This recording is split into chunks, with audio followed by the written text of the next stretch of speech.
What's at stake as a result of the FCC trying to rewrite the rules that Congress put forward in the Cable Act some 35 years ago. What's at stake is communities being able to get fair compensation for the use of their property, for cable companies to be able to have a license to make money, and for communities to have channels in which they can actually communicate with one another. What it really means is that the largest media corporations in America will be in a position to extract more money from local communities and in return give nothing. The public rights of way have a real value. They have a real monetary value that's been recognized, and the FCC is attempting to take that from people.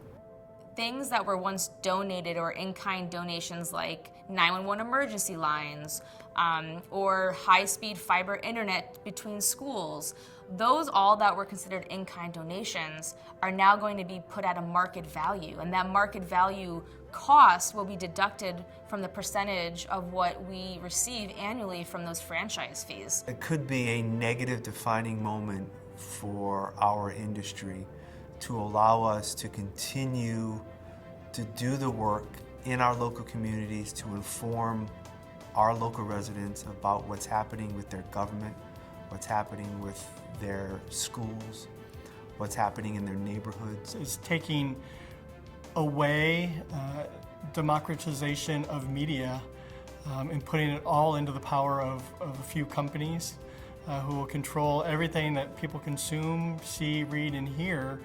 I mean, I think what's at stake really is the uniqueness of community media. I think what's beautiful about access is that it creates possibility. So it creates possibility for everyone, no matter where you fall on the economic spectrum, no matter where you fall on spectrum of race. And community media is an extremely powerful tool that can help expose people to different ideas that they may not know or have thought about. We're a branch of the town crier, one that sits on the corner and says, folks, this is what's happening in the community. This is what we need to do. This is how we're gonna make things better. Just rise up and get your voices going. That's what we are.